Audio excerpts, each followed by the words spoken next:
وأرواح العالمين على تراب مختمه الفداء. أما بعد فقد قال الله تبارك وتعالى في كتابه المجيد وفرقانه الحميد. بسم الله الرحمن الرحيم. يا أيها الذين آمنوا استجيبوا لله وللرسول إذا دعاكم لما يحييكم. صدق الله العلي العظيم. بلند آواز سے درود پڑھیں محمد وعلی محمد.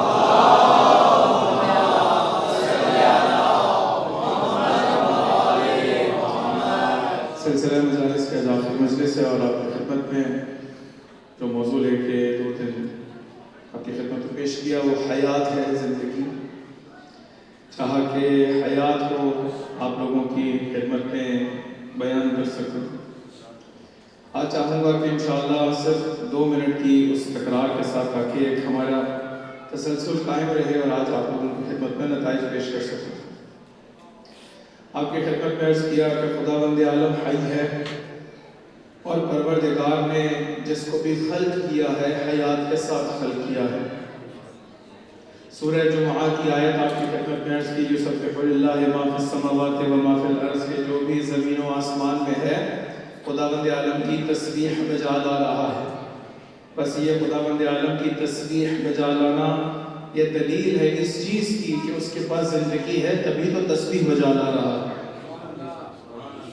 اور وہ کس درجے کی تسبیح بجا لا رہا ہے یہ آپ کی خدمت میں عرض کیا کہ ہر حی کا ہر جس کو خداوند عالم نے خلق کیا ہے حیات دی ہے پروردگار نے ہر حی کو حیات کے ایک خاص درجے پہ رکھا ہے. اب وہ درجہ کہ جو ذوالفقار کا ہے وہ درجہ عام تلوار کا نہیں. وہ درجہ کہ جو عقیق کا ہے وہ عام پتھر کا نہیں. وہ درجہ کہ جو امام بارگاہ کے پتھروں کا ہے وہ ممکن ہے بغداد میں کسی کے مزار کا نہیں. کسی کا بہت بڑا مزار بنا دیا گیا ہو اس کا احترام بھی ہو لیکن اس کا درجہ وہ درجہ نہیں ہے کہ جو امام بارگاہ کے پتھر کا درجہ ہے. توجہ کریے گا ہم نے کسی معصوم کے حرم سے مقایسہ نہیں کیا کیونکہ وہاں تو قابل مقایسہ ہی نہیں ہے. کیونکہ وہاں کا پتھر ایسا ہے کہ جہاں پر انسان بوسہ دیتا ہے تو خداوند عالم عبادت شمار کرتا ہے. بہرحال اب یقیناً ان پتھروں کا بھی خداوند عالم نے ہر ایک حیات کو درجہ عطا کیا.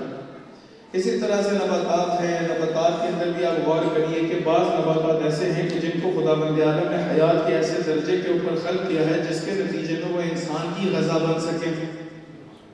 بعض ایسے نباتات ہیں کہ اگر انسان کو کھائے گا تو مر جائے گا وہ زہر ہے. اس کا مطلب یہ ٹھہرا کہ اگر کسی نباتات میں سے کسی پودے کو خداوند عالم انسان کی غذا مقرر کرتا ہے تو پتہ یہ چلا کہ اس کا درجہ حیات اس سے بہتر ہے کہ جو غذا میں استعمال نہیں ہو سکتا. خداوند عالم نے درجہ حیات بنائے. اسی طرح سے انسان کے لیے درجہ حیات بنائے. ایک درجہ حیات کا وہ ہے کہ جس میں سلیمان ہوں.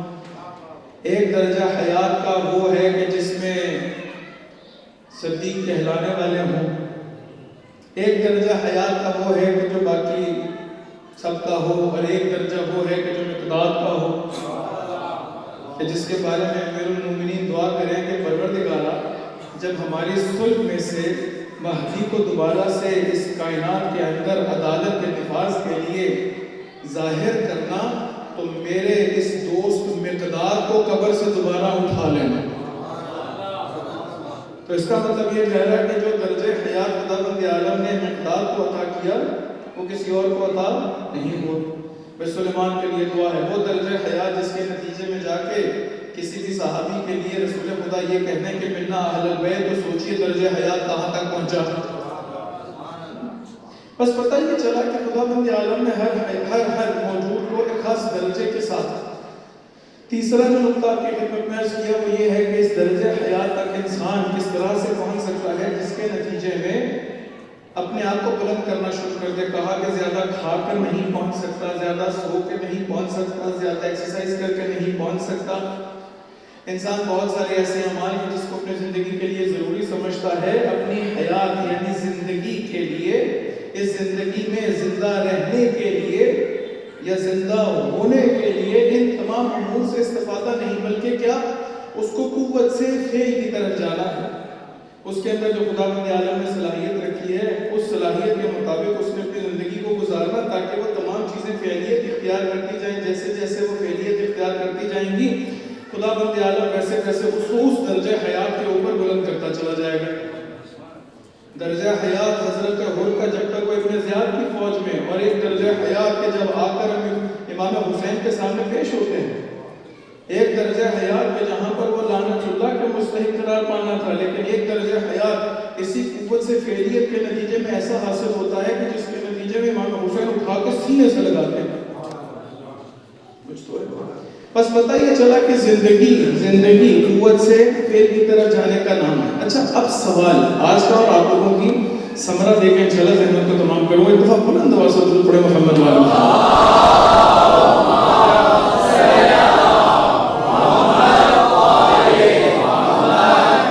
سب سے بلند ترین درجہ حیات کون سا ہے؟ جب ہمیں سب سے بلند ترین درجہ حیات کا پتہ چل جائے گا کہ یقیناً انسان کو یہ معلوم ہو جائے گا کہ مجھے حرکت کس سمت کرنی ہے. اگر کسی سے کہا جائے کہ ایک مثال کے طور پہ سب سے بڑا اس ٹرسٹ کا منصب یہ ہے کہ اس کا کوئی چیئرمین بن جائے، اب انسان اپنے اندر اس اہلیت کو پیدا کرنا شروع کرتا ہے جس کے نتیجے میں اس ٹرسٹ کا چیئرمین بن جاتا ہے. اسی طرح سے آپ یہ غور کریے کہ خداوند عالم کے نزدیک ایسا نہیں ہے کہ معیار بوڑھا ہونا ہو. خداوند عالم کے نزدیک معیار یہ ہے کہ وہ میرا ہو. کسی نے یہ سوچا بوڑھا ہے بس خدا کے نزدیک معیار بوڑھا ہونا ہے. بوڑھا ہونا خداوند عالم کے نزدیک معیار نہیں ہے. کوئی جا رہا تھا نا، کسی نے ابو قحافہ کو مبارکباد دی. جب مبارکباد دی تو کہا کیوں؟ تو آگے سے کہتے ہیں کیونکہ سب سے بزرگ تھے. تو کہا یہ تو پھر میرا حق ہے، مجھ سے بھی بڑا میں ہوں اس کا باپ ہوں. تو پتہ یہ چلا کہ بوڑھا ہونا، بزرگ ہونا، یہ تمام چیزیں صلاحیت نہیں رکھتی ہیں، بلکہ اہلیت کے اندر، اہلیت کے مطابق خداوند عالم ان درجوں کو بلند کرتا ہے. جب مجھے پتہ چل جائے گا کہ وہ صلاحیت، وہ ہدف کون سا ہے، تاکہ میں اس کی طرف چلنا شروع ہو جاؤں، اس کی طرف حرکت کرنا شروع کر دوں. خداوند عالم حیات کا جو بلند ترین مرتبہ قرآن کے اندر ذکر کرتا ہے وہ حیات طیبہ ہے، وہ پاکیزہ حیات ہے. توجہ سے سنیے گا، بڑا خوبصورت مرتبہ آپ لوگوں کی خدمت میں عرض کروں گا. چونکہ اس طرح کے موضوعات عموماً ممبر سے بیان ہوتے نہیں ہیں، اور بانی ہمارے ساتھ اتنے شفیق ہیں کہ باہر یہ ایسے بھی کافی دیر ہوگی آپ لوگوں کے پاس یہاں پر آتے ہوئے، اس سے ہماری کچھ ساز باز چلتی رہتی ہے جس کی وجہ سے انشاءاللہ مشکلات نہیں ہوں گی. اسی لیے یہ موضوع آپ لوگوں کے لیے چنا گیا کہ انسان کو معلوم تو ہو کہ وہ کہاں کھڑا ہے. بھئی سب سے زیادہ جو ہے وہ حیات طیبہ ہے. خداوند عالم قرآن میں فرماتا ہے کہ من عمل صالحا من ذکر او انثى وهو مؤمن فلنحيينه حیاتا طیبہ. ہر وہ ذکر یا انثى میں سے، ہر مذکر یا مؤنث میں سے، ہر مرد یا خاتون میں سے جو بھی عمل صالح کو انجام دے اس حالت میں کہ وہ ایمان لا چکا ہو، خداوند عالم کہتا ہے کہ ہم اس کو حیات طیبہ کے ذریعے سے حیات عطا کریں گے. ہم اس کو حیات طیبہ عطا کریں گے. دوسرا سوال یہ ذہن میں آتا ہے کہ اچھا عمل صالح انجام دے دیے، ہم لوگ فرش عذاب پر آئے، ہم لوگوں نے نماز پڑھی، ہم لوگوں نے روزہ رکھا، بس یہ جو حیات طیبہ ہم لوگوں کو حاصل ہونی ہے اس کے آثار کو پتہ چلے، کہ مجھے پتہ چل سکے زندگی کے اندر، اپنی روزمرہ زندگی میں کہ کیا آیا حیات طیبہ کو حاصل کرنے میں کامیاب ہوا یا نہیں. اگر وہ آثار میری زندگی میں موجود ہیں تو اس کا مطلب ہے کہ حیات طیبہ کو حاصل کرنے میں کامیاب ہو گیا، اور اگر وہ آثار میری زندگی میں نہیں ہے تو اس کا مطلب ہے کہ میں وہ حیات طیبہ کے آثار کو اپنے اندر اجاگر نہیں کر سکا، بس مجھے کوشش کرنی ہے. حیات طیبہ کے آثار میں سے جو خداوند عالم اثر ذکر کرتا ہے، چند اثر ذکر کروں گا، بہت سارے آثار ہیں. جو اثر ذکر کرتا ہے کہ خداوند عالم اس کے دل سے خوف کو نکال دیتا ہے. پروردگار قرآن میں کیا کہتا ہے؟ الا ان اولیاء اللہ لا خوف علیہم ولا هم یحزنون. کہ آیا اللہ کے وہ ولی نہیں ہے کہ جو حیات طیبہ تک پہنچ گئے، اللہ تعالیٰ نے اپنا ولی بنا لیا، اب ان کے لیے نہ خوف ہے نہ حزن ہے، نہ ان کے لیے خوف رہا اور نہ حزن رہا. انسان کو ساری زندگی میں خوف کس چیز کا ہوتا شے کے کھو دینے کا، کسی شے کے کھو دینے کا خوف ہوتا ہے، وہ نفس ہو، وہ مال ہو، وہ صحت ہو، وہ نعمتیں ہو، وہ بہت سارا منصب ہو، وہ مال، ان بہت ساری اور چیزیں، اس کے کھو دینے کے خوف کی وجہ سے انسان کبھی جھوٹ بولتا ہے، کبھی غصب کرتا ہے، کبھی کسی کو نیچا دکھانے کی کوشش کرتا ہے۔ اگر کسی کے دل میں ابھی تک خوف موجود ہے کسی بھی چیز کا، تو سمجھ لیں کہ وہ حیات طیبہ تک پہنچ نہیں سکتا، نہ ہی اس کو کوئی حزن و ملال ہے۔ دو چیزیں، اس کو کسی شے کا حزن نہیں ہوتا۔ اس کی مثال آتی ہے خدمت میں، جب حضرت ابو تشریف لائے امام حسین علیہ السلام کے پاس، آگے کہتے ہیں حل لی توبہ ہے میرے مولا، کیا ہے میرے لیے توبہ ہے؟ امام حسین علیہ السلام نے قبول اٹھایا، سینے کے ساتھ لگا، کہا مولا اپنی توبہ میں اس وقت قبول کروں گا تو قبول سمجھوں گا کہ جب کربلا کا سب سے پہلا شہید میرا بیٹا ہوگا، سب سے پہلا شہید علی ابن ہور ہوگا۔ اگر یہ حیات طیبہ تک نہیں پہنچے ہوتے تو یقیناً اپنے بچے کے کھو جانے کا خوف ہوتا، اپنے بچے کے کھو جانے کا حزن ہوتا۔ لیکن تاریخ کیا کہتی ہے کہ جب علی ابن ہور کو امام حسین علیہ السلام نے اجازت دی اور کربلا کے پہلے شہید بنے، تو تاریخ گواہ ہے، دشمن کا راوی کہتا ہے کہ جب ہم نے حضرت ہور کی جانب دیکھا تو ان کے چہرے کی چمک بڑھ گئی تھی۔ یہ جو ان کے چہرے کی چمک بڑھنا ہے، سمجھ میں آ گیا کہ وہ جو قوت سے فعلیت کی طرف پہنچنا تھا، وہ جو خداوند تعالیٰ نے حیات عطا کرنے کی حیات طیبہ عطا کرتا۔ کربلا میں کوئی ایک ہے کہ جس کو حزن ہو، جس کو خوف ہو۔ اچھا ایک اور مثال لیجیے صفوان جمال کی۔ ہارون کو صفوان جمال اس لیے کہا جاتا تھا کیونکہ اونٹوں کا کاروبار تھا، یعنی وہ رینٹ پہ اس وقت اونٹ دیا کرتے تھے، رینٹ پہ گاڑیاں دیا کرتے تھے۔ تو ہارون کو انہوں نے اونٹ اپنے کرائے پہ دیے کہ وہ حج کر آئے، تو امام علیہ السلام سے اس کی ملاقات ہوگی، کہا ہارون، کہا صفوان، ہم نے سنا ہے کہ تم نے ہمارے دشمن کو گاڑیاں کرائے پہ دی ہیں، اونٹ کرائے پہ دیے ہیں۔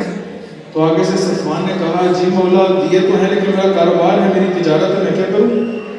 تو آگے سے امام علیہ السلام نے کہا کہ دیکھو جو ہمارے دشمن کا ساتھ دیتا ہے وہ ہمارے ساتھ نہیں ہے۔ کہا مولا میں نے تو ساتھ نہیں دیا، میں تو تاجر ہوں، میں نے تو تجارت کی ہے، میں نے تو اپنے اونٹ اپنی گاڑیاں اس کو کرائے پہ دی ہیں، اس زمانے کی لینڈ بھی گزرے اس کو میں نے کرائے پہ دی ہیں، وہ تو صرف حج کرنے گیا ہے۔ کہا اچھا مجھے یہ بتاؤ کیا ہے تمہارے دل میں یہ خواہش نہیں ہے کہ جب تک کہ ہارون حج سے واپس نہ آ جائے تمہارا کرایہ ان تمام اونٹوں کا دے نہ دے تب تک تم دعا نہیں کرو گے کہ وہ زندہ رہے؟ ہاں مولا تو دعا تو کروں گا۔ کہا جو ہمارے دشمن کی زندگی کے لیے دعا کرتا ہے اس کا مطلب ہے ہمارے ساتھ نہیں۔ جیسے ہی امام علیہ السلام نے یہ کہا صفوان جمال یعنی بہت زیادہ اونٹ جس کے تھے، صفوان جمال نے سارے اونٹ بیچ دیے۔ سارے اونٹ بیچنے کے بعد ہارون کو پتہ چلا کہ صفوان جمال نے تو سارے اونٹ بیچ دیے ہیں۔ صفوان جمال کو ہارون رشید نے بلا لیا کہ آجو کی پیشی کرو۔ جب پیشی کے لیے وہاں پر گیا ہے، وہاں پر جا کے ہارون نے کہا کہ تم نے اپنے اونٹ کیوں بیچے ہیں؟ کہا بیمار رہتا ہوں، ابھی میری صحت ایسی نہیں ہے کہ اونٹوں کی حفاظت کر سکوں، اس وجہ سے میں نے بیچ دی۔ ہارون کہتا ہے مجھے پتا ہے تم نے کیوں بیچے ہیں، تم نے اپنے مولا کے کہنے پہ بیچے ہیں۔ نہ حزن ہے، نہ ملال ہے، نہ خوف ہے۔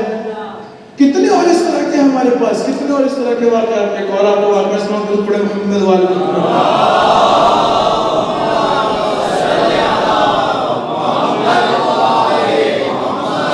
حضرت حجر ابن عدی جو شام گئے ہیں، انہوں نے ان کی زیارت کی ہوگی۔ حضرت حجر کی بالکل غوطہ دمشق، یعنی اگر دمشق سے اس کے سبربز کے اندر جائیں، یعنی کیا کہیں اس کے گوٹھوں میں جائیں، مثلا جو گوٹھ مثال شہر کے ساتھ ساتھ ہوتے ہیں، اگر اس میں جائیں تو وہاں پر حضرت حجر ابن عدی کی قبر ہے۔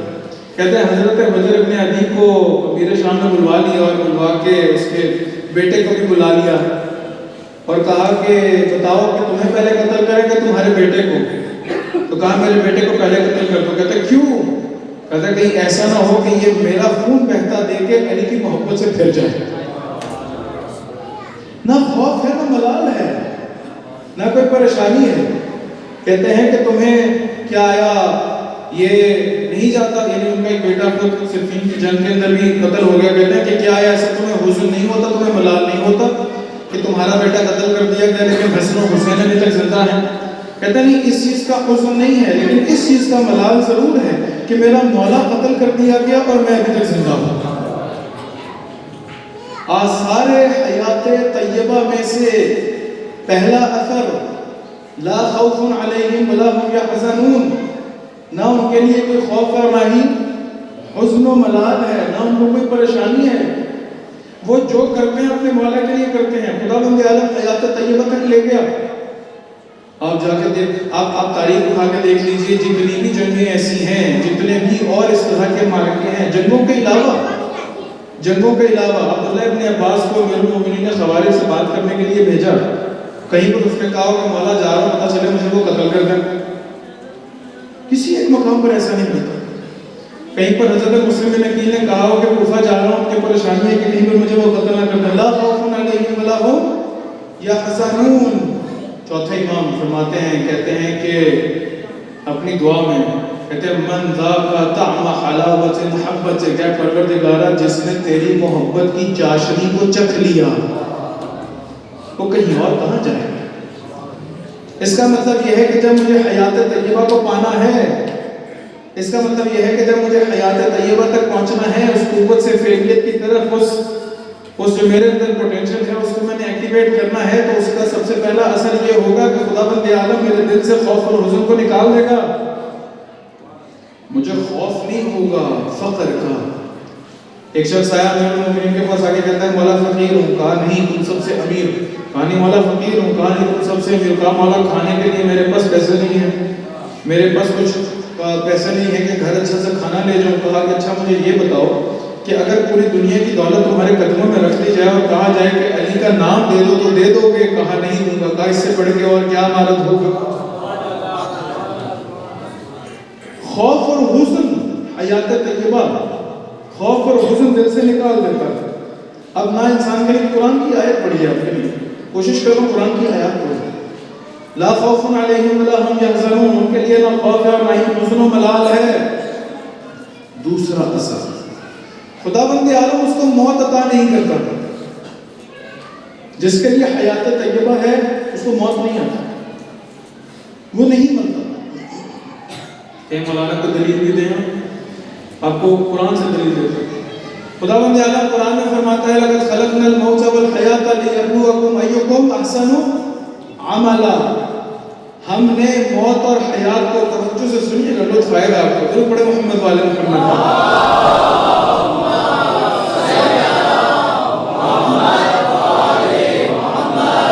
خداوند عالم قرآن میں فرماتا ہے کہ ہم نے موت اور حیات کو خلق کیا ہے تاکہ آپ کو آزمائیں کہ ایکم احسن عملا، کہ آپ میں سے بہتر عمل کرنے والا کون ہے۔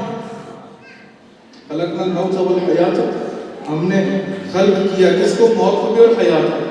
اس کا مطلب یہ ہے حیات بھی مخلوق ہے، موت بھی مخلوق ہے۔ ایسے ہی ہے نا، خداوند عالم نے خلقنا، ہم نے کیا، خلق کیا کس کو؟ الموت، موت کو، اور حیات کو۔ کیوں؟ لیبلوکم، تاکہ تمہیں آزمائیں۔ کیا آزمائیں گے؟ ایکم احسن عملا، کہ تم لوگوں میں سے بہتر عمل کرنے والا کون ہے۔ بس پتہ یہ چلا کہ خداوند عالم نے اگر حیات طیبہ عطا کرنی ہے تو فعلیت کے ساتھ اس کو بھی خلق کرے گا، اور اگر خداوند عالم نے موت عطا کرنی ہے تو موت کو بھی خلق کرے گا۔ جس کے لیے خداوند عالم حیات طیبہ لکھ دے، توجہ سے جملہ سنیے، جس کے لیے خداوند عالم حیات طیبہ لکھ دے اس کے لیے موت نہیں ہے، اس کو موت نہیں آتی۔ قمبر مرے نہیں ہیں، میثم مرے نہیں ہیں۔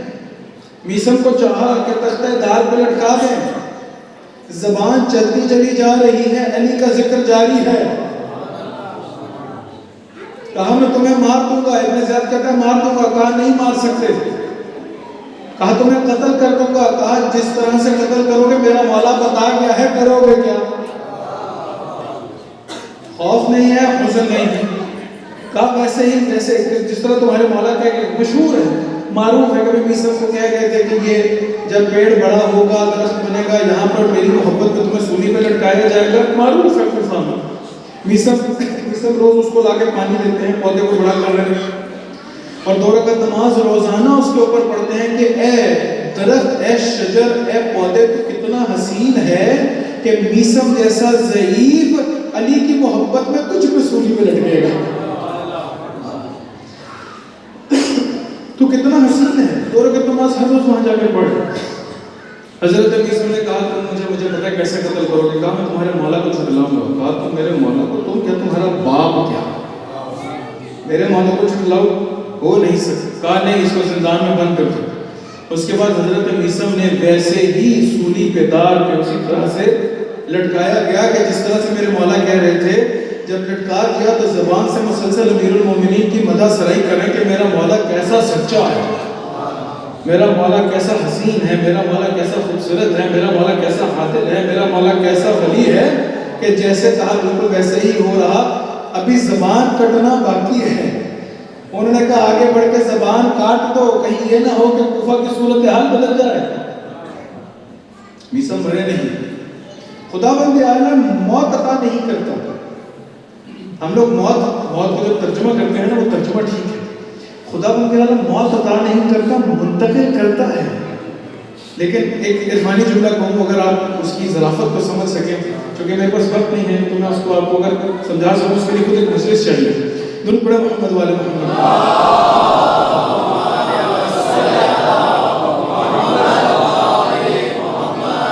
خداوند عالم موت عطا نہیں کرتا، یعنی کیا مطلب؟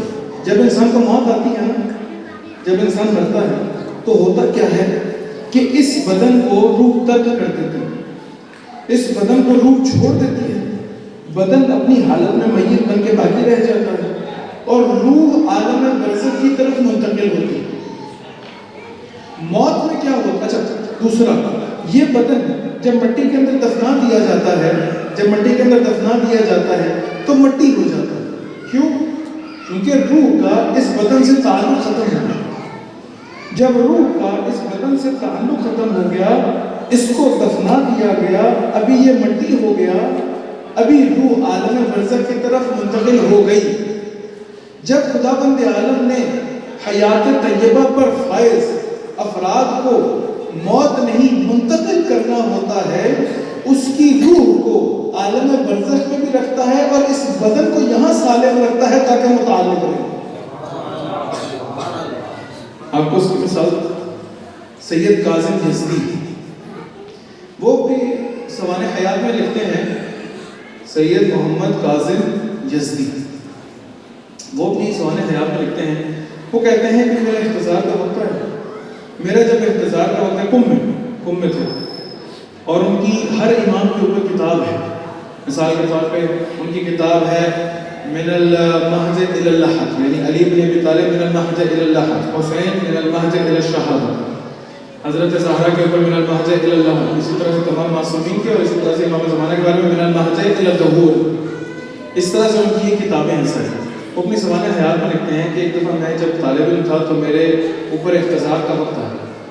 جب احتضار کا وقت آیا، میری روح منتقل ہو رہی تھی عالم بالا کی جانب، عالم برزخ کی جانب، میری روح منتقل ہو رہی تھی، لیکن میں نے احتضار کے وقت ہی جب میری روح منتقل ہو رہی تھی تو میں نے حضرت زہرا کو پکارا، میں نے بیوی کو پکارا، بیوی کو کہا بیوی میں آپ کا بیٹا ہوں، سید ہوں، میں آپ کی اولاد ہوں، میری روح کو دوبارہ اسی بدن کے حوالے کر دیں، آپ کی سوانح عمری میں کے بارے میں اس طرح کی کتاب لکھوں گا جو نہ پہلے کبھی لکھی گئی تھی نہ آئندہ لکھی جائے گی۔ وہ اپنے سوانح حیات میں کہتے ہیں کہ میری روح جب منتقل ہو رہی تھی تو راستے میں فرشتوں کو کسی نے روک دیا کہ اس کی روح کو عالم برزخ میں منتقل نہ کرو، اس کے بدن کی طرف واپس لوٹا دو۔ جب فرشتے واپس لوٹانے لگے تو میں نے اس سے پوچھا کہ کس نے روکا ہے؟ تو فرشتے نے مجھے بتایا کہ تم نے پکارا کس کو تھا، تم نے جس کو پکارا تھا اسی نے آ کے روک دیا۔ ان کی روح کو دوبارہ سے بدن کے اندر واپس منتقل کیا گیا۔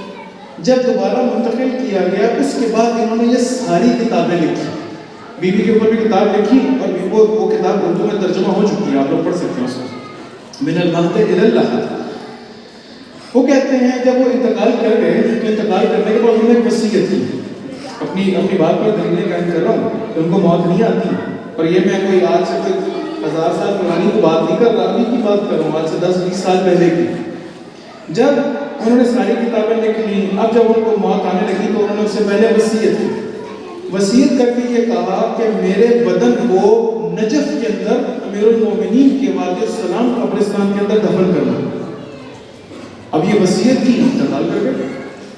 ابھی جب وصیت کر کے انتقال کر کے علماء نے سوچا کہ بھی کیا کریں، جس جگہ پہ ان کی لائبریری تھی اسی جگہ پہ انہوں نے کھدائی کر کے امانتاً ان کے بدن کو غسل دے کے وہاں پر دفنا دیا۔ یہاں تک کہ صدام حسین کا دور ختم ہوا، وہاں پر حالات تھوڑے سے بہتر ہوئے، علماء کے ذہن میں آیا یہ سید کاظم یزدی نے کہا تھا، وصیت کی تھی کہ میرے بدن کو وادی السلام قبرستان امیر المومنین کے نجف میں دفنانا۔ اس وقت کوئی اس طرح کی اوزان نہیں تھی، اس وقت کوئی اس طرح کے حالات نہیں تھے، تو ابھی نبش قبر کی جائے اور نبش قبر کر کے ان کے جسد کو وہاں پر منتقل کر دیا جائے۔ اس علی کے لال کی جب قبر کھودی ہے، اور عجیب بات یہ ہے کہ اس کی ویڈیو بنائی گئی ہے، اس کی ویڈیو بھی ابھی انٹرنیٹ کے اوپر یوٹیوب وغیرہ کے اوپر موجود ہے۔ سید کاظم یزدی کا دیکھیں گے تو ساری ویڈیو آ جائے۔ ان کی جب قبر کو کھودا گیا تو دیکھا سب نے کہ ایسے لگتا تھا جیسے ابھی دفنایا۔ یعنی ہم لوگ ابھی حضرت غور کی بات نہیں کر رہے کہ شاہ اسماعیل صفوی ان کی قبر کشائی کرے، وہ رومال زہرا اترے، خون بہنا شروع ہو، موت نہیں آتی۔ دوسرا اثر موت نہیں آتی۔ اچھا قرآن سے اگر میں دلیل دینا چاہوں، خدا بندہ کہتا ہے کہ ہم نے خلقنا الموت والحیات لیبلوکم ایکم احسن عملا، ہم نے موت اور حیات کو خلق کیا ہے تاکہ تمہیں آزما لیں کہ تم لوگوں میں سے بہتر عمل کرنے والا کون ہے۔ یہ جو حیات طیبہ تک پہنچتا ہے نا، اس کو اب آزمانے کی ضرورت نہیں ہے، یہ تمام آزمائشوں سے گزر کے حیات طیبہ تک پہنچا ہے، بس موت کے ذریعے سے آزمائش اس کی بنتی ہی نہیں ہے۔ علامہ طباطبائی کہتے ہیں کہ بس چونکہ یہ تمام آزمائشیں دے چکا ہے اور خدا بند عالم نے موت کے ذریعے سے آزمانا تھا، بس اس وجہ سے اس کو موت کے ذریعے نہیں آزمائے گا۔ اسی وجہ سے جتنے بھی اس طرح کے شہداء ہیں، ان کا نہ صرف یہ کہ ذکر زندہ ہے، نہ صرف یہ کہ ان کا جسد سالم ہے، آج تک ان کی ارواح مدد ہوتی ہے، آج تک خداوند عالم نے ان کو زندہ رکھا۔ نہ صرف یہ اگر کوئی حیات طیبہ تک پہنچ جائے، نہ صرف یہ کہ وہ مرتا نہیں ہے بلکہ کسی ایسی چیز کو کہ جس کے اندر جان نہیں، اس کو حیات عطا کرتا ہے۔ ابن ادریس حلی بہت بڑے فقیہ، 8ویں قرن کے بہت بڑے فقیہ، حلہ میں رہتے ہیں، حلہ چھوڑ کے امام حسین علیہ السلام کی جوار کے اندر آ گئے، امام حسین علیہ السلام کے وہاں پر جھاڑو دیتے تھے، بہت بڑے فقیہ ہیں۔ ابن ادریس حلی ہمارے اس قرن کے سمجھ لیجئے مرجع تقلید، مجتہد۔ ابن ادریس حلی وہیں پر امام حسین علیہ السلام کی حرم کے پاس کاشتکاری کرتے ہیں، وہیں پر اپنی زندگی گزارتے ہیں، وہیں پر درس دیتے ہیں۔ کہتے ہیں کہ ابن ادریس حلی ایک دفعہ وہاں پر زراعت میں مصروف تھے، تو وہاں سے کسی یہودی کا گزر ہوا۔ یہودی نے کہا ہے ادریس حلی کیا کر رہے ہو؟ زراعت کر رہے۔ کہا بتاؤ کہ یہ جو روایت ہے کہ رسول خدا فرماتے ہیں کہ علماء امتی افضل من انبیاء بنی اسرائیل، کہ میری امت کے علماء بنی اسرائیل کے انبیاء سے زیادہ افضل ہیں، کیا یہ روایت درست ہے؟ ابن ادریس حلی کہتے ہیں کربلا جائیں گے تو جہاں پر بین الحرمین ہے، جہاں پر وہ شیر فضہ وغیرہ کے سارے جو زیارات ہیں، وہیں پر قریب میں ابن ادریس حلی کی قبر بھی موجود ہے، وہی کربلا میں تدفین ہوئی۔ اس کا جواب نہیں دیا انہوں نے۔ ابن ادریس حلی کے ہاتھ میں جو وہ کہہ لیجئے کہ آلہ تھا جس سے وہ زراعت کر رہے تھے، اس کو پھینک دیا، جیسے ہی پھینکا وہ اژدہا بن گیا۔ آگے سے یہودی کو دیکھیں، وہ کہتا ہے کہ اچھا اگر یہ اژدہا بن گیا ہے تو تم اور حضرت موسیٰ برابر ہو گئے، انہوں نے بھی عصا پھینکا اژدہا بنایا، تم نے بھی یہ کدال پھینکی اور اژدہا بنا دیا۔ حضرت ابن ادریس حلی آگے بڑھے اور آگے بڑھ کے اس کو دوبارہ سے پکڑ لیا۔ جب دوبارہ سے پکڑ لیا تو کہا کہ وہاں پر حضرت موسیٰ نے جب پھینکا تھا نا تو گھبرا گئے تھے، خدا نے کہا تھا کہ خوف مت ہو، پکڑ لو، میں علی کا غلام ہوں، اس کدال کو زندہ بھی کروں گا اور بغیر خوف کے پکڑ بھی لوں گا۔ درود پڑھو محمد والے محمد۔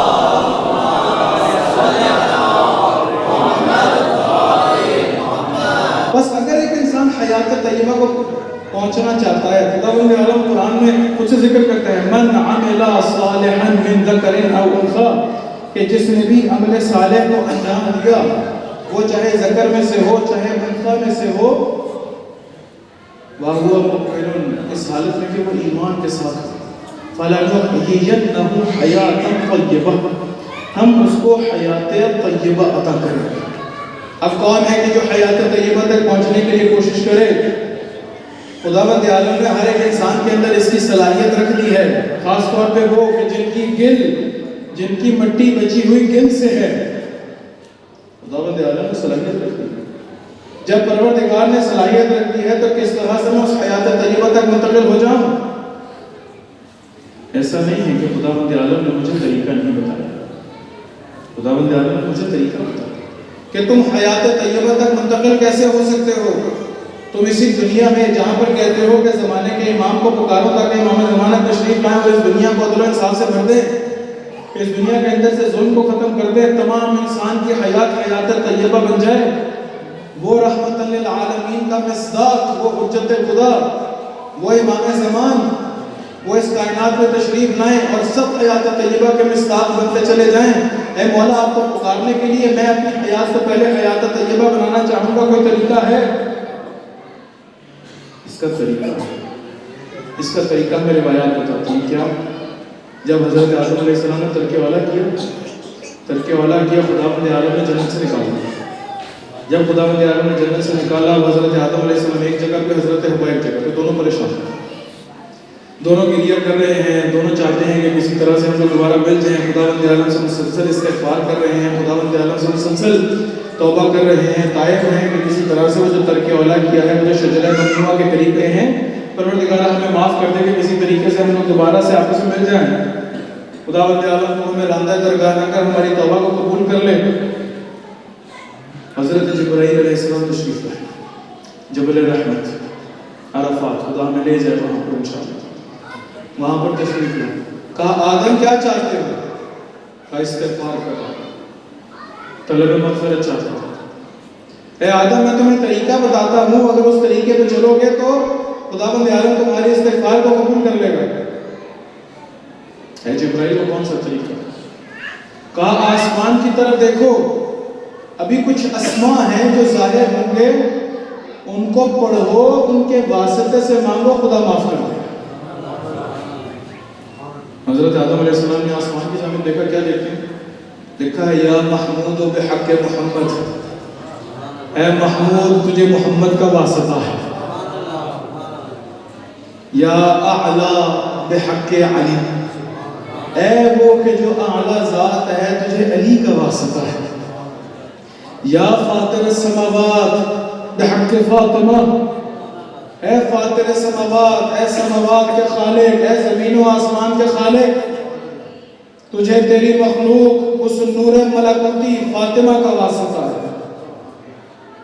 یا محسن بحق الحسن، اے وہ کہ جو نیکی کرتے ہیں، اے وہ کہ جو احسان کرتے ہیں، تجھے حسن کا واسطہ ہے، یا قدیم الاحسان بحق الحسین علیہ السلام، اے وہ کہ جو احسان کرنے میں ہمیشہ پہل کرتا ہے، تجھے حسین کا واسطہ ہے۔ کہتے جیسے یہ 5 نام پڑھے، حضرت جبرائیل علیہ السلام ساتھ کھڑے، تو آگے سے حضرت آدم علیہ السلام پوچھنے کیا ہے جبرائیل یہ حسین کے نام میں کیا ہے؟ میں نے جیسے ہی حسین کا نام لیا ہم سے ہنسی جاری ہوا۔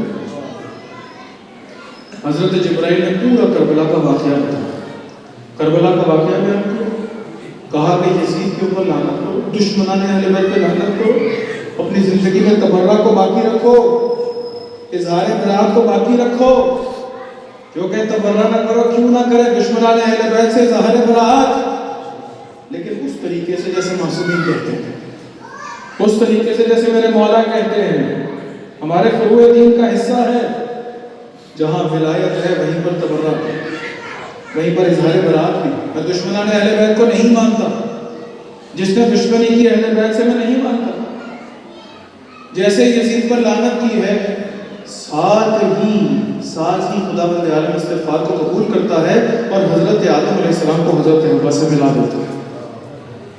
یہ ایک نہیں، حضرت نوح علیہ السلام کے ساتھ ایسا ہوا، جب کشتی چلی ہے، کشتی ڈگمگائی ہے، جب کشتی ڈگمگائی تو حضرت نوح علیہ السلام نے خداوند عالم سے تقاضا کیا کہ پروردگارہ مجھے بتا کہ میرے سے کیا ایسی خطا ہو گئی، یہ تو سفینۃ النجات ہے۔ خداوند عالم بتانا چاہ رہا ہے کہ اگر کسی کی بھی کشتی ڈگمگائے گی تو سوائے محمد و آل محمد کے کوئی بچا نہیں سکتا۔ جب تک ان کے واسطہ نہ دیا جائے، خداوند عالم نے حیات طیبہ تک لے کے جانا ہے۔ حضرت نوح علیہ السلام نے بھی اگر اولو العزم پیغمبر بننا ہے، اگر آدم ثانی بننا ہے، اگر نوح بننا ہے، تو ضروری یہ ہے کہ پہلے واسطے سے خدا تک پہنچے۔ کہا خدا کیا ہوا، یہ سفینۃ النجات ہے۔ حضرت جبرائیل علیہ السلام دوبارہ سے تشریف لائے، کہا کہ آسمان کی جانب نگاہ کرو، آسمان کی جانب نگاہ کی، دوبارہ سے یہی کلمات یہی جاری ہوئے، لکھا یا محمود بحق محمد، یا علی بحق علی، یا فاطر السماوات بحق فاطمہ، یا یا محسن بحق الحسن، یا قدیم الاحسان بحق الحسین علیہ السلام۔ جیسے یہ کہا جبرائیل علیہ السلام آئے، حضرت نوح نے کہا کہ جب یہ حسین کا نام لیا ہوا کیا، سارا کربلا کا واقعہ سنایا، یزید سے اظہار برات کی، خداوند عالم نے اسی وقت کشتی کو تھما دیا۔ میرے پاس طریقہ ہے، میرے پاس سلیقہ ہے، میرے پاس سلوک ہے کہ میں نے حیات طیبہ کو پہنچنا کیسے ہے، میں نے اپنے دل سے خوف کو نکالنا کیسے ہے، میں نے اپنے دل سے حزن کو نکالنا کیسے ہے، میں نے اپنے دل سے ملال کو نکالنا کیسے ہے، میں نے کس طرح سے حیات طیبہ تک پہنچ کے خداوند عالم کا ایسا قرب حاصل کرنا ہے کہ خداوند عالم میرے لیے موت نہ لکھے، میرے لیے بھی موت نہ لکھے، چونکہ میرا امتحان خداوند عالم نے یہیں پر لے لیا۔ جب پروردگار نے یہیں پر لیا، پھر ضرورت کی ہے دوبارہ سے موت کے ذریعے امتحان لینے کی۔ ہمارے پاس سلیقہ ہے، ہمارے پاس سلوک ہے، اس حیات طیبہ تک پہنچنا۔ من ذاق حلاوت محبتک، طعم حلاوت محبتک، فرام من، مولا کہیں کہ جس نے تیری قرب کی حلاوت کو چکھ لیا بس اب وہ کہیں اور نہیں جاتا۔ اتنا کہا گیا حضرت فضہ کو کہ وہاں پر حبشہ میں شہزادی ہیں، انہوں نے کہا حبشہ کی شہزادی ہونا اور ہے، زہرا کی کنیز ہونا کہیں اور ہے۔ ابھی فضہ بھی کچھ کرتی ہیں، یتیم مسکین اسیر کو صرف ان چاروں نے افطار نہیں دی، جب خداوند عالم آیت کو نازل کرتا ہے تو فضہ کو شامل کرتا ہے۔ انہوں نے بھی اپنی افطار دی، جہاں جہاں پر بیوی جا رہی ہیں وہاں وہاں پر ان کی کنیز جا رہی ہے۔ اتنا رتبہ دے دیا کہ امام حسن حسین اما فضہ بولے۔ کس طرح کی حیات طیبہ تک، کتنے ایسے لوگ ہیں کہ جو معصومین علیہ السلام کے قریب ہوئے، ان کی عدالت کی وجہ سے، اور جب عدالت کی وجہ سے قریب ہوئے، حیات طیبہ پا گئے۔ حضرت مالک اشتر، دو کردار ہیں ہمارے پاس، ایک اشعث ابن قیس کا، ایک مالک اشتر کا۔ یہ دونوں صفین میں ایک میمنہ کا سردار ہے، ایک میسرہ کا سردار ہے، امیر المومنین۔ جنگ صفین میں امیر المومنین کی طرف سے میمنہ کا سردار مالک اشتر، میسرہ کا سردار اشعث ابن قیس۔ امام علیہ السلام نے ان دونوں کو کہا کہ جاؤ اور جا کر میرے شام سے جو ہے پانی کا گھاٹ آزاد کرا دو۔ یہ دونوں گئے اور اتنی شجاعت کے ساتھ لڑے کہ پانی کے گھاٹ کو آزاد کرا دیا۔ لیکن مالک اشتر اپنے اس پوٹینشل سے ایکٹیویشن کی طرف اتنی تیزی کے ساتھ گئے، قوت سے فعلیت کی طرف اتنی تیزی کے ساتھ گئے کہ جب وہ شہید ہوتے ہیں، امیر المومنین آگے کہتے ہیں کہ ما مالک و ما ادراک ما مالک، مالک کیا ہے اور تم کیا جانو مالک کیا ہے۔ مالک ایسے تھے جس طرح میں رسول خدا کے ساتھ تھا، مالک میرے ساتھ ایسے تھے۔ اگر مالک پتھر ہوتے تو اتنا سخت پتھر ہوتے کہ سوائے علی کی محبت کے کچھ داخل نہ ہو سکتا۔ اگر پہاڑ ہوتے تو اتنا بلند پہاڑ ہوتے کہ کسی بھی طیر کی اتنی پرواز نہ ہوتی کہ وہاں تک پہنچ سکتے۔ اور دوسرے کے اندر بھی وہی صلاحیت امام ہی کے ساتھ ہے، اشعث ابن قیس، لیکن ہٹتا ہے اور خوارج کا سردار بنتا ہے۔ اسی کی بیٹی جعدہ بنت اشعث امام حسن علیہ السلام کو زہر دے کے شہید کرتی۔ ایک کہاں پہنچا حیات طیبہ میں، اور ایک کہاں پر شجرہ ممنوعہ میں۔ اس کا اختیار مجھے کرتا ہے، دونوں امام کے ساتھ، دونوں امام کے ملک ساتھ ساتھ۔ اگر آپ طلحہ اور زبیر کو لے لیں، کل آپ کی خدمت میں عبدالرحمن بن ملجم کا بیان کیا، اگر آپ طلحہ اور زبیر کو لے لیں تو دونوں یہ بھی ایسے ہی تھے، یعنی اس طرح سے کہ طلحہ الخیر، زبیر سیف الاسلام، رسول خدا کے خاص صحابہ، امیر المومنین کے ساتھ امیر المومنین کے رشتہ دار۔ لیکن وہ جو قوت سے فعلیت تک کا سفر ہے ادا نہ کر سکے، جس کی وجہ سے زندہ نہ رہ سکے۔ اور دوسری طرف اگر دیکھا جائے تو محمد ابن ابی بکر صلح کسی سے ہے، لیکن جیسے ہی غلامی قبول کرتا ہے امام کہتے ہیں کسی اور کا نہیں، میرا بیٹا ہے۔ محمد ابن ابی بکر کے بارے میں امام کے ساتھ خود خطبے میں فرماتے ہیں آئے صلح ابی بکر سے علی کا بیٹا ہے۔ اس طرح سے قوت سے فعلیت کی طرف کیا خداوند تعالیٰ نے حیات طیبہ عطا کر کے کہا مولا کچھ بھی ہو جائے، اس جان پہ کچھ بھی چلا جائے، آپ کے سامنے کچھ نہیں ہے، مولا آپ کی محبت سب سے بہتر ہے۔ حیات طیبہ کا اختیار مجھے کچھ خود کرنا ہے، قوت سے فعلیت کی طرف کیسے جانا ہے، ان کے واسطے سے۔ یا محمود و بحق محمد، خداوند عالم نے بتا دیا کہ تم کیسے حیات طیبہ انتخاب کر سکتے ہو، آؤ ان کا نام لو، میں تمہیں حیات طیبہ عطا کرتا ہوں۔ اس دنیا میں آپ کہ جتنے مجتہدین پہلے گزرے ہیں، ابن ادریس ہدی کا واقعہ سنا ہے، اس کے علاوہ اور کتنے واقعات کبھی پچھلی مجلس میں میں ذکر کر رہا تھا کہ آیت اللہ شیرازی جو شیخ مرتضیٰ انصاری کے دور کے ہیں، شیخ مرتضیٰ انصاری آج سے 200-250 سال پہلے زعیم حوزہ علمیہ نجف، یعنی زعیم حوزہ علمیہ نجف سے مراد کیا ہے کہ حوزہ علمیہ نجف کے پرنسپل، مجتہد، مرجع تقلید شیخ مرتضیٰ انصاری، ان کے دور کے ایک شخص ہیں آیت اللہ شیرازی، کہتے ہیں کہ میں جیسے ہی آیا، توجہ سے سنیے گا، آخری بات آپ اپنی ذہنوں کو تمام بولتے رہو۔ کہتے ہیں میں جب حوزے آیا تو حوزے آ کر میں نے داخلہ لیا اور تعلیم حاصل کرنا شروع کی، تو جب تعلیم حاصل کر رہا تھا تو پہلا سال جب گزرا حوزے کے امتحانات ہوئے تو اس میں فیل ہو گیا۔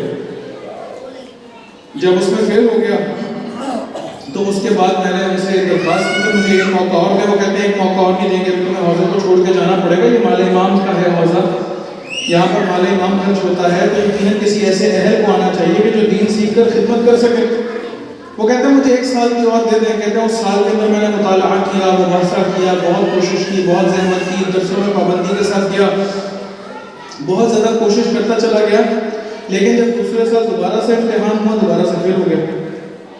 حوزہ علمیہ نجف والوں نے کہا کہ دیکھو ہم نے تمہیں ایک سال کی مہلت دی تھی، ابھی ایک سال کے بعد ہم تمہیں دوبارہ سے مہلت نہیں دے سکتے کہ چھوڑ کے چلے جائے۔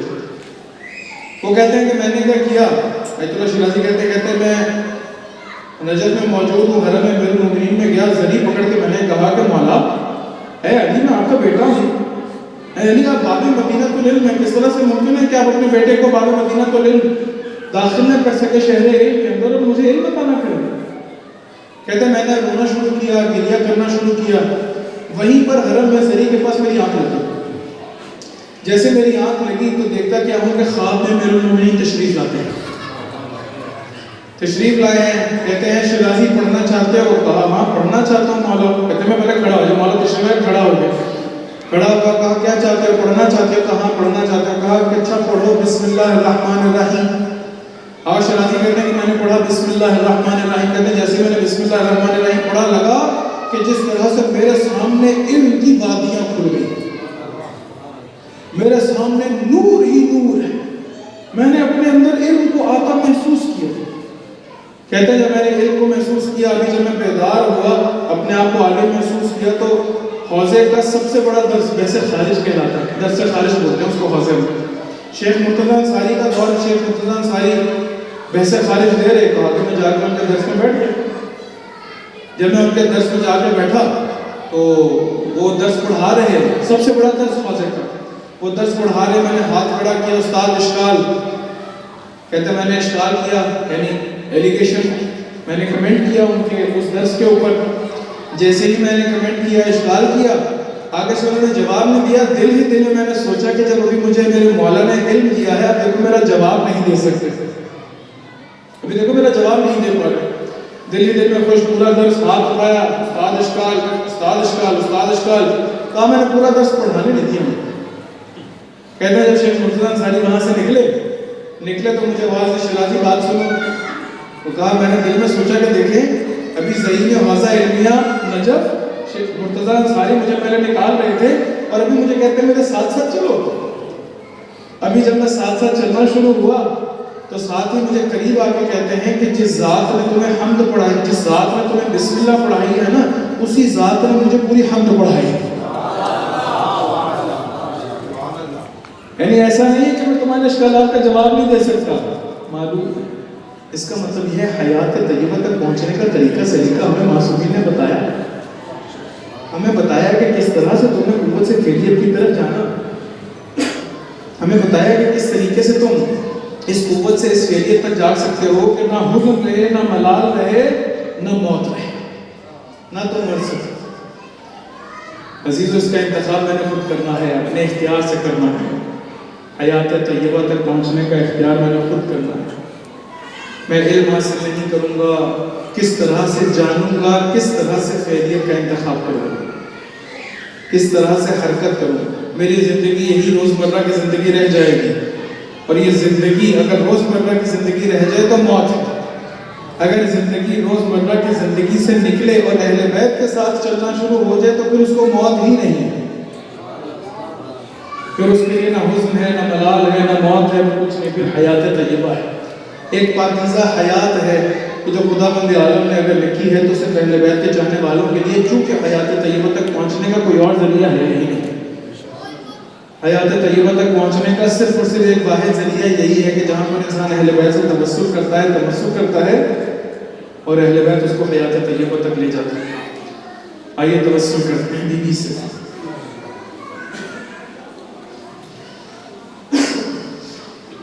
بی بی سے تبسل کرتے ہیں کہ بی بی ہم گنہگار ضرور ہیں، ہم معصیت کار ضرور ہیں، لیکن آپ سے محبت کرتے ہیں۔ بی بی ہم جاہل ضرور ہیں، لیکن علم حاصل کرنے کا شوق رکھتے ہیں۔ بی بی سے تبسل کرتے ہیں، خدا کو واسطہ دیتے ہیں۔ اے بی بی، رات کے اس پہر، اس موقع پہ آپ کی شہادت کی غم میں اس فرش عزا پر موجود ہیں، یہاں سے جب اٹھیں تو ہمارے دلوں کی تاریخ نہ رہنے دیں۔ اے بی بی، ہو سکتا ہے کہ آپ کے ہوتے ہوئے آپ کا چاہنے والا بھی پریشان ہو جائے۔ اے بی بی، ہو سکتا ہے کہ آپ کے ہوتے ہوئے آپ کا چاہنے والا کسی مشکل کا شکار ہو جائے۔ اے بی بی، کیا ہو سکتا ہے کہ آپ کے ہوتے ہوئے اس فرش عزا پر بیٹھا ہو اور اپنی جھولیاں خالی لے کر اٹھ جائے؟ یہ بھی ایسا ہو نہیں سکتا، کیونکہ اگر اس کائنات میں کوئی عطا کرنے والی ذات ہے، کوئی واسطہ ہے، تو وہ کوئی اور نہیں، آپ کی ذات ہے۔ آپ سے بڑھ کے واسطہ کسی کا نہیں۔ آئیے بی بی کی مصیبت کو یاد کریں، امیر المومنین کی مصیبت کو یاد کریں کہ جب بی بی اس دنیا سے رخصت ہوئی ہیں، امیر المومنین وصیت کے مطابق بی بی کو حجرے میں لے کر گئے ہیں، غسل و کفن دینے لگے ہیں۔ جب غسل و کفن دے رہے ہیں نا، تو ایک اونچی سی پکار فضا نے سنی ہے۔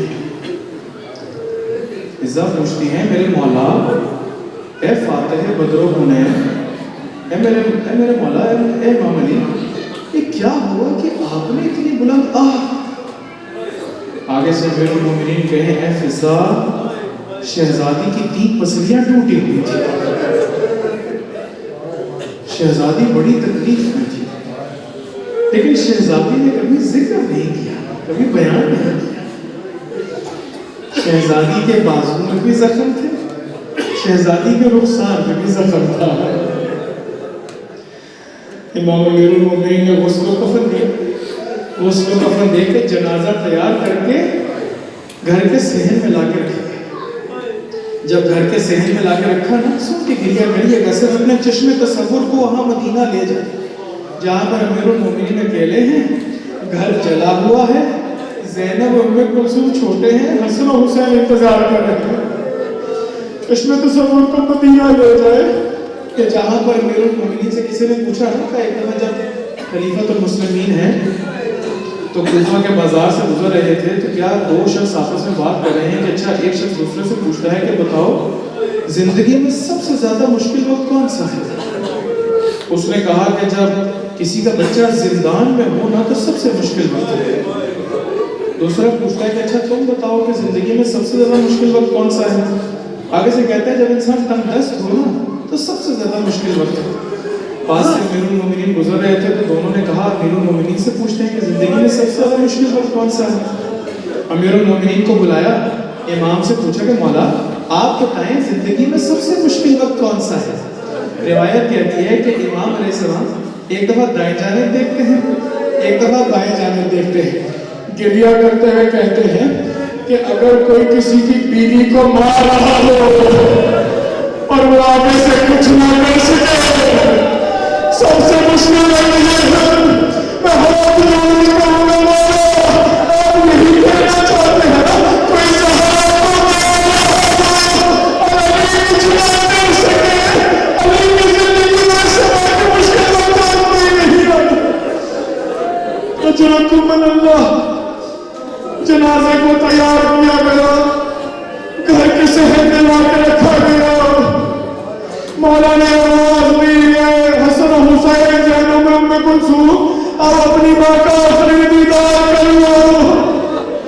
زینب آگے بڑھی ہے، وہ میری اماں چھوڑ کے چلی گئی ہے، ام کلثوم آگے بڑھی ہے، اماں مجھے چھوڑ کے چلی، امام حسن آگے بڑھے، اماں کہاں چلی گئی، حسین آگے نہیں آتے، امیر المومنین فرماتے ہیں اے میرے لال حسین آپ اپنی ماں کو ودا نہیں کریں گے، کہا بابا جب تک ماں نہ بلائے گی حسین نہیں آئیں گے۔ بندے کا گھر ٹوٹا، ہاتھ بڑھائے، آپ میرے لال حسین اپنی ماں کے سینے کے ساتھ۔ اجرکم اللہ۔ ایک دفعہ یہاں پر امام حسین نے کہا جہاں ماں بلائے گی وہاں حسین جائیں گے، ایک ظہر عاشورا، ایک نئی ندی والا، اگر مولا کی نشانی میں آنے کا وقت ہوا، اب مولا سے صدرہ لگا، سارے بدن میں تیر ہیں، اپنے رہبار کی گردن باہوں میں ہاتھ ڈالے، کہا اے میرے گھوڑے مجھے وہاں لے جاؤ جہاں میری ماں انتظار کر رہی ہے۔